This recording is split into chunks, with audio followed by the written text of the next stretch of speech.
The Practical Organic Gardener by Brenda Little. It's a great book. I can't get my face out of the pages. I'm trying to. I might have to reach for the crowbar.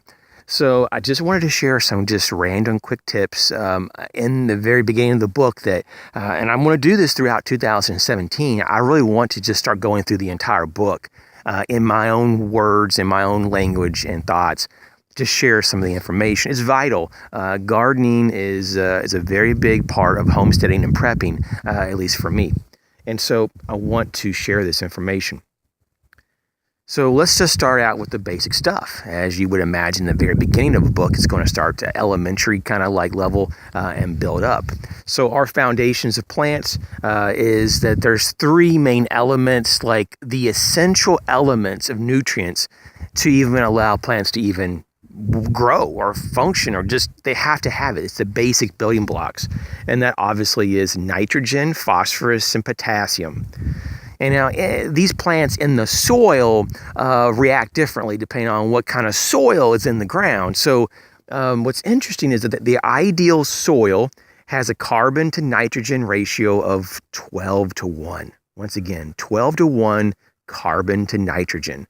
So that if you test your soil and it's a little off, there's different ways, and we'll possibly talk about that later, that you can change the composite of your soil, as well as obviously your pH and your soil. So acidity and alkalinity are measured in pH units.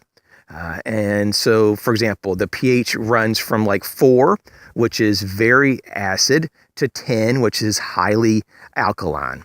And so let's just do some examples of certain plants and how they actually thrive, or what they, I guess you could say, prefer in terms of their pH levels.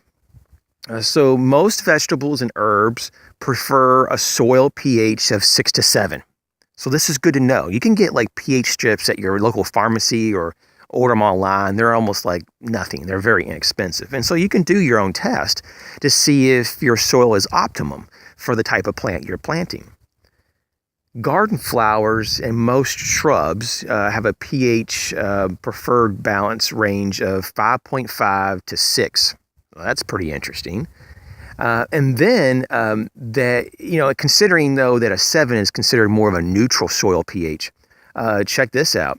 Rhododendrons, which is kind of a lot more of a hardier, more extreme type of plant, can go as low as a 4.5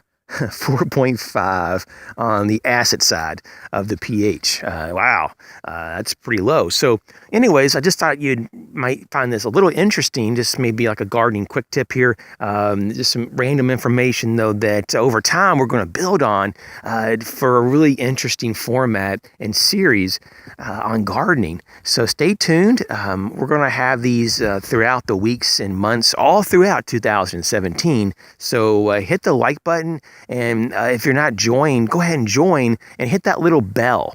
I got to start reminding people, or at least asking and requesting to please hit the bell, because a lot of people aren't getting notified because they're not hitting the notified bell button.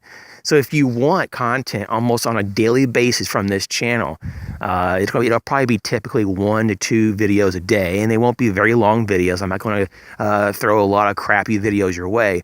Just hit that little bell icon, and so you can have the reminder or alert that, hey, there's a video if you choose to watch it.